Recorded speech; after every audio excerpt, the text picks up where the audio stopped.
Bonjour à tous et bienvenue dans cette nouvelle vidéo récap de la vidéo que j'avais faite précédemment. Scandale, nouvelle formule du Levothyrox, où en est-on en 2022? Alors, pour ceux qui l'auraient toujours pas vu, vous inquiétez pas, je vous la mettrai en disponible dans la barre de description. Donc on est parti. Et qui dit récap, dit donc que je vais vous parler de mon parcours et hélas de l'expérimentation médicamenteuse dans les traitements qui sont donc proposés pour traiter la thyroïde. Alors il faut savoir que depuis 2017, je prenais donc la version suédoise appelée les vaccines, là, de chez Takeda Pharma. Et je l'ai prise donc pendant 5 ans, jusqu'à cette année, jusqu'à ce que mes droits en Suède soient arrivés à expiration. Et donc au mois d'août, eh bien, il ne m'a plus été possible de pouvoir me faire prescrire une ordonnance en Suède pour obtenir mon Levaxine.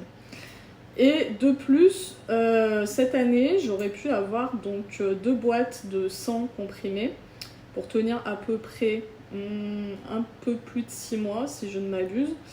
Mais le fait est, comme je disais dans la vidéo précédente, on m'a volé les médicaments 2 fois en France. À cela, donc j'ai porté plainte. Mais bon, bah, évidemment, il n'y a pas de suivi. Et évidemment, ça ne m'a pas non plus apporté une solution pour trouver un traitement rapide dans cette situation d'urgence. Comment on fait quand on n'a plus de traitement? Donc voilà, qu'est-ce qu'on fait? On attend qu'un miracle arrive, ou alors est-ce qu'on essaye tout ce qui est en notre possible, ou voire en notre impossible? Voilà, donc à ce moment-là, comme je disais aussi dans la vidéo précédente, pour faire quand même un petit récap pour ceux qui n'ont pas vu la vidéo et qui n'ont pas forcément envie de tout voir non plus, j'avais obtenu donc une ordonnance pour avoir de l'Euthyrox, donc c'est-à-dire l'ancienne formule, mais mise à disposition du marché européen, d'où le nom EU et Thyrox.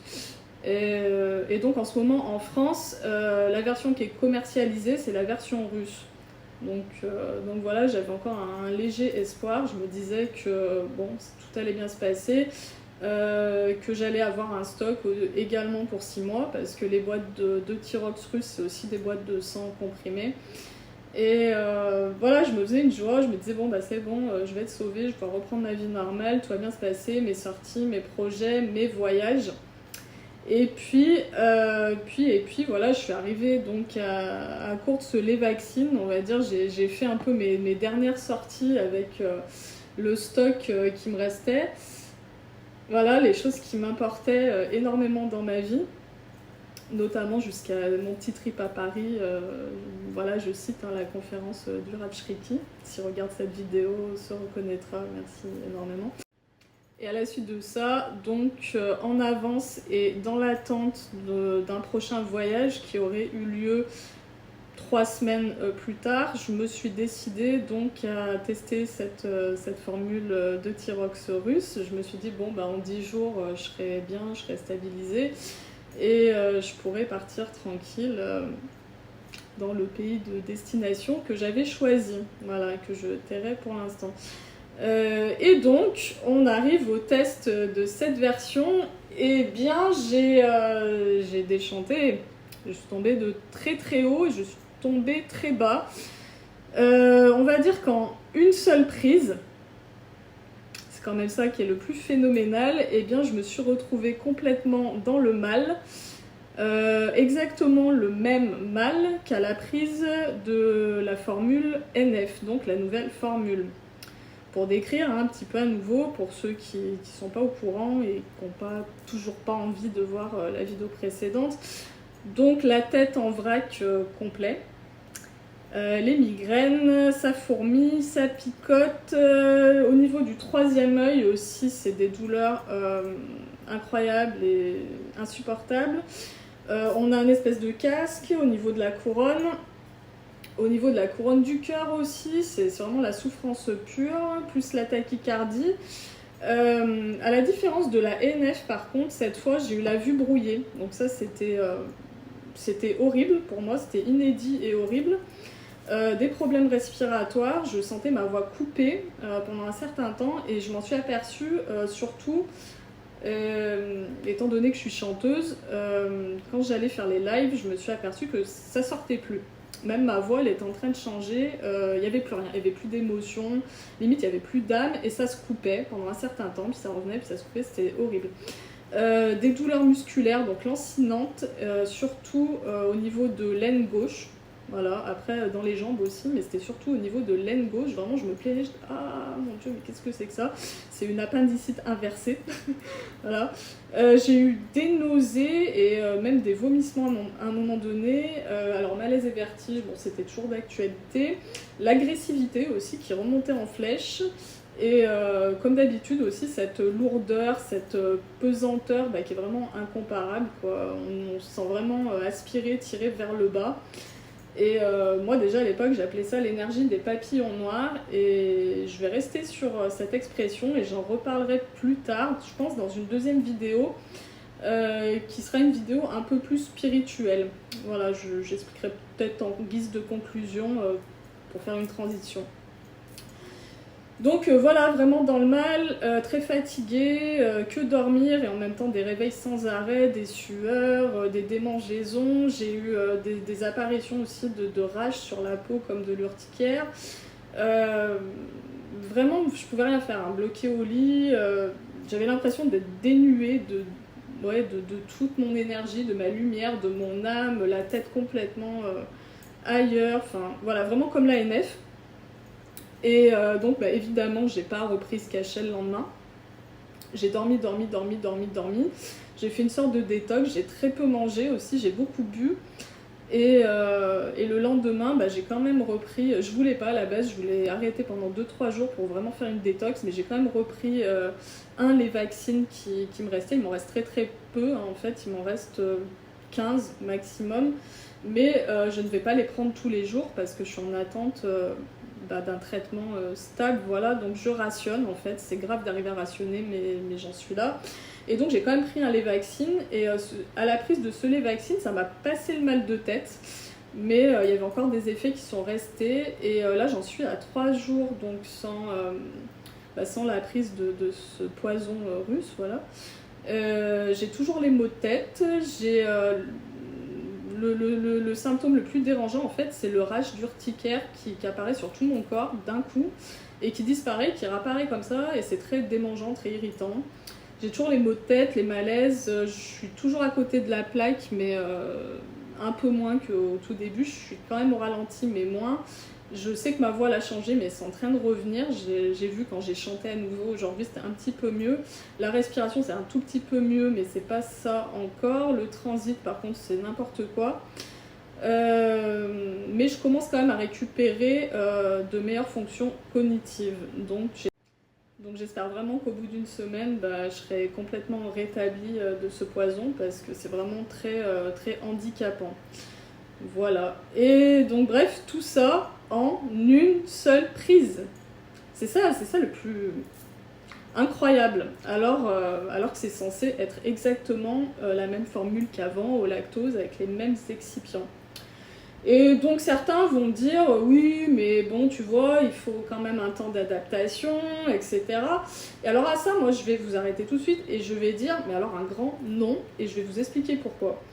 Alors à l'époque où je prenais donc l'ancienne formule du Levothyrox, la vraie ancienne formule de chez Merck Serono, à ce moment-là, j'étais en phase de déménager en Suède. Ensuite, quand j'ai habité en Suède, j'ai continué à apprendre un petit peu la française en attendant de rencontrer des médecins suédois et de découvrir donc les vaccins.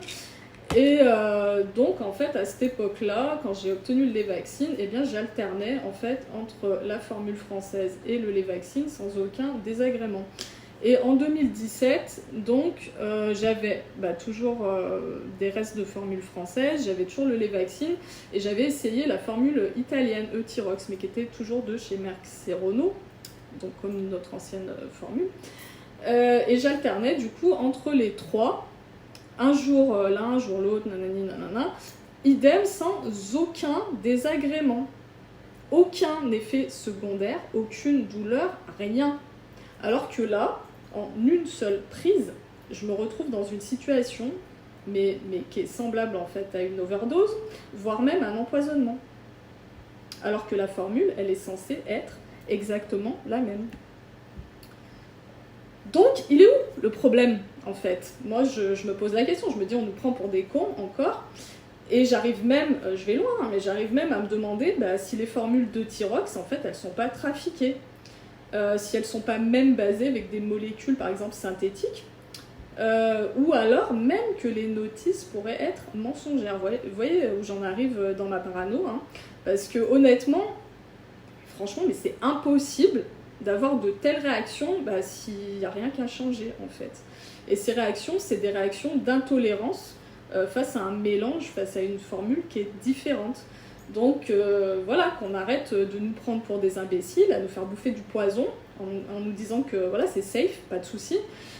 Et qui plus est, nous laisser dans un état et un rôle de cobaye en fait, et de dépendance à long terme, plutôt que de nous soigner, ou en tout cas, dans le cas de la thyroïde, de nous stabiliser, parce qu'on sera pas tous guéris, en tout cas on est obligé de prendre ce traitement à vie, mais qu'au moins nous puissions vivre une vie décente, et sans trop de douleur, en tout cas juste le minimum qui est lié à notre pathologie, mais voilà, qui serait en aucun cas, en tout cas, provoqués par des médicaments poisons qui vont ensuite entraîner d'autres pathologies, par exemple au niveau neurologique, au niveau cérébral, au niveau du cœur, au niveau respiratoire.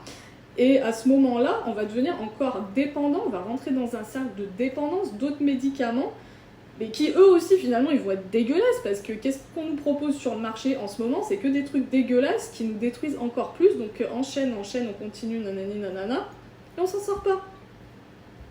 Et surtout par rapport à tout ça, mais comment voulez-vous qu'on continue à faire confiance au labo quand on a vécu tout ça dans notre corps, quand on a expérimenté toutes ces douleurs, toutes ces souffrances dans notre corps? C'est pas possible. Comment faire confiance à la médecine qui nous prescrit ça en toute tranquillité? Oh, allez-y, y a pas de souci. Comment on peut faire confiance quand simplement en fait la donne finalement elle pourrait être changée et la formule qui nous convenait elle pourrait être commercialisée à nouveau sur notre territoire? Mais les labos refusent. Ils refusent au risque de perdre leur taf. Je sais pas, peut-être ça peut aller plus loin, hein, peut-être d'aller en tôle, etc. Et pourtant, ils continuent de le produire pour des pays étrangers, comme par exemple le Maroc. Alors pourquoi eux, ils ont le droit et pas nous? Ça, moi, je me pose des questions. Je me dis, est-ce que la France, nous sommes devenus, nous aussi, comme certains pays d'Afrique et d'Asie, l'Inde, tout ça, voilà, est-ce que nous sommes devenus aussi une terre d'expérimentation en tout genre? Sommes-nous les nouveaux rats de l'Europe et du monde pour leur gouvernance sans cœur, sans pitié et sans âme?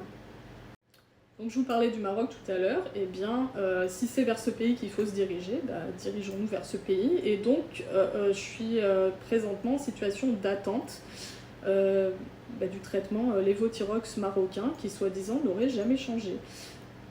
Et je suis à nouveau en situation de test, de cobaye, voilà. Ça plaît pas, mais il n'y a pas le choix. Et je suis à nouveau dans cette incertitude. Est-ce que ça va faire comme le Thyrox russe? Ou alors est-ce que ça va vraiment être notre ancienne formule? Est-ce que je vais la supporter? Au final, personne ne sait. Pourtant sur la notice, c'est bien marqué tous les ingrédients et les excipients idem que l'ancienne formule. Anciennement Merck Serono, mais c'est Cooper Pharma là, au niveau du Maroc. Bon, à voir.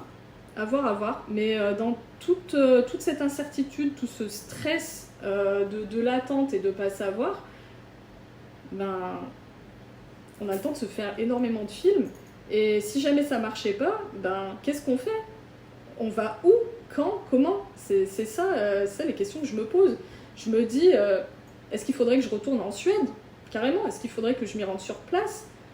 Parce que Takeda Pharma, donc ce labo japonais, il ne produit le Levaxine que pour la Scandinavie. Et bien qu'il existe un Takeda Pharma en France, pourquoi il ne produit pas la formule du traitement thyroïdien pour le marché français aussi? Ça serait pourtant une bonne solution. À ce jour, c'est seulement disponible en Suède, en Norvège et en Islande. Alors, pour le fait d'aller là-bas, donc il faut déjà avoir les fonds. Et puis il faut avoir de l'énergie surtout pour faire un aller-retour, puis pour rester au moins une dizaine de jours, voilà, le temps de pouvoir voir un médecin qui accepte de nous rencontrer en tant qu'étrangers, de faire des tests, d'obtenir une ordonnance. Et puis finalement, rien de garantit qu'on puisse obtenir quelque chose en tant qu'étranger ne vivant plus là-bas. Et qui plus est, en pharmacie, est-ce qu'on aurait le droit de retirer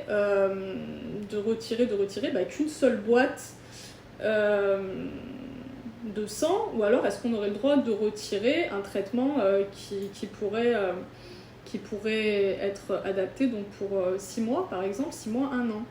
Parce que par exemple pour le Maroc, j'ai entendu qu'on pouvait retirer des boîtes pour 1 an, pour être tranquille pendant 1 an. Mais en Suède, c'est quoi? C'est une seule boîte, c'est plusieurs boîtes. Et imaginons qu'on puisse retirer qu'une seule boîte.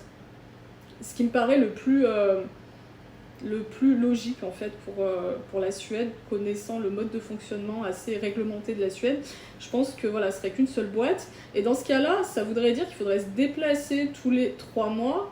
Ça reviendrait à un coût d'au moins, je sais pas, 700, 800 euros facilement.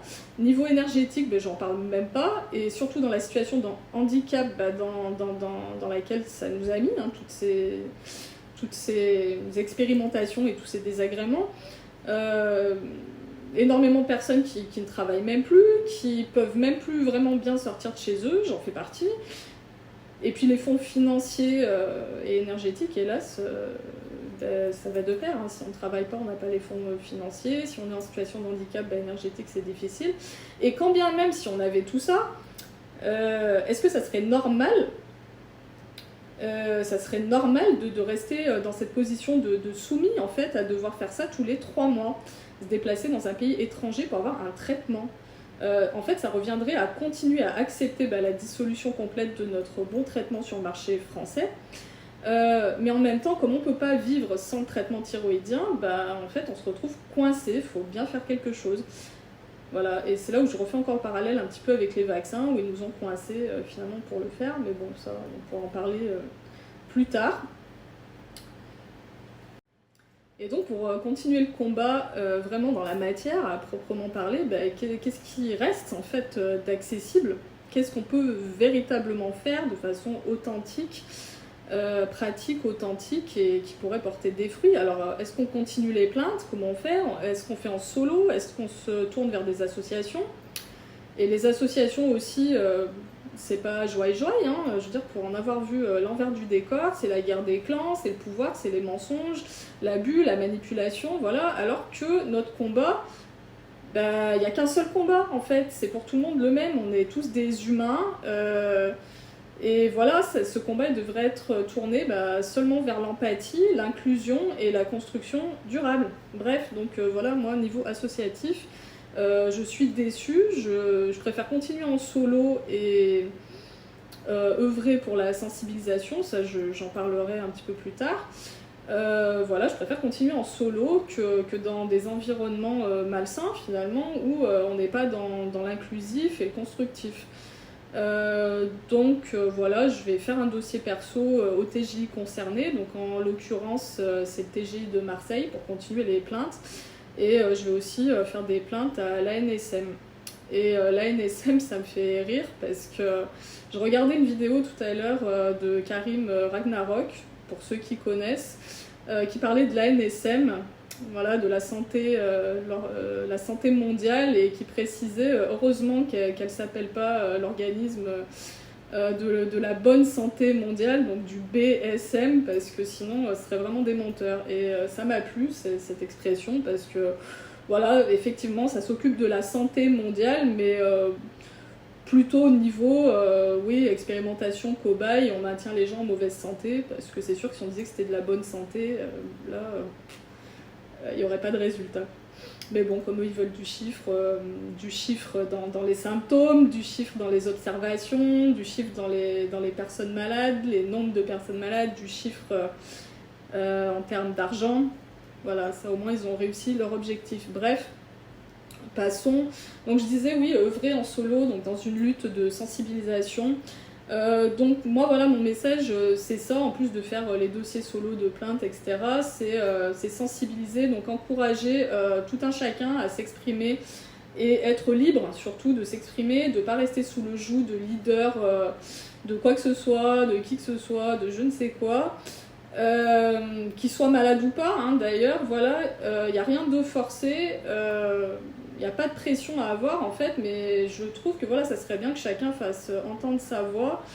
Et si c'est pas la voix, en tout cas, que ça soit la voix même par écrit ou par quelque moyen que ce soit, et qui qu'il soit, comme il soit, d'où qu'il vienne, etc. Il n'y a pas de barrière, il n'y a pas de, voilà, il n'y a pas de passif à prendre en compte, si ce n'est qu'on, voilà, nous sommes tous des personnes humaines et en souffrance et on doit se faire entendre. Et il n'y a pas de toi tu rentres pas, à jouer voilà, le petit dictateur de Wish. Donc voilà ce que j'avais envie de passer comme message aujourd'hui dans ma vidéo très terre à terre. Je vais m'arrêter là pour l'heure et je fais une petite transition donc pour annoncer la vidéo suivante. Je préfère faire une vidéo suivante parce que sinon ça va vraiment être trop long. Donc vidéo suivante, elle sera plutôt spirituelle, ésotérique, je vous annonce un petit peu sur le SOD, donc c'est-à-dire le secret du design des boîtes de Levothyrox et Euthyrox. Alors c'est toute une étude un petit peu qu'on pourrait qualifier de complotiste, hein, entre guillemets, mais j'ai trouvé ça quand même intéressant voilà, d'étudier tout ça de plus près, les couleurs, les formes, les logos, etc. Moi j'ai trouvé que ça en disait quand même beaucoup sur tout ce qui s'est passé au niveau des transformations en fait, depuis l'ancienne formule jusqu'à la nouvelle. Plus les mises sur le marché européennes et voilà tout ça. Donc je réserve plutôt ça, plus une donnée voilà, énergétique, éventuellement soins un peu holistiques, etc. pour cette deuxième vidéo. Donc je vais m'arrêter là pour l'heure, je vous remercie de m'avoir suivi. Et je vous dis à très bientôt et je vous donnerai des nouvelles aussi très terre à terre quand j'aurai testé Bezrat Hachem, voilà, avec l'aide de Dieu, la formule du Maroc. Merci beaucoup et bye bye. Et à nouveau, voilà, avant de vraiment finir cette vidéo, je tenais quand même à faire une petite précision à propos de la NSM, donc non, qui ne veut pas dire évidemment l'Organisation de la Santé Mondiale, hein, c'était vraiment pour reprendre l'expression de Karim Ragnarok dans sa vidéo, parce que je la trouvais très pertinente. La NSM, ça veut toujours dire donc l'Agence Nationale de la Sécurité du Médicament. Ouais. Voilà.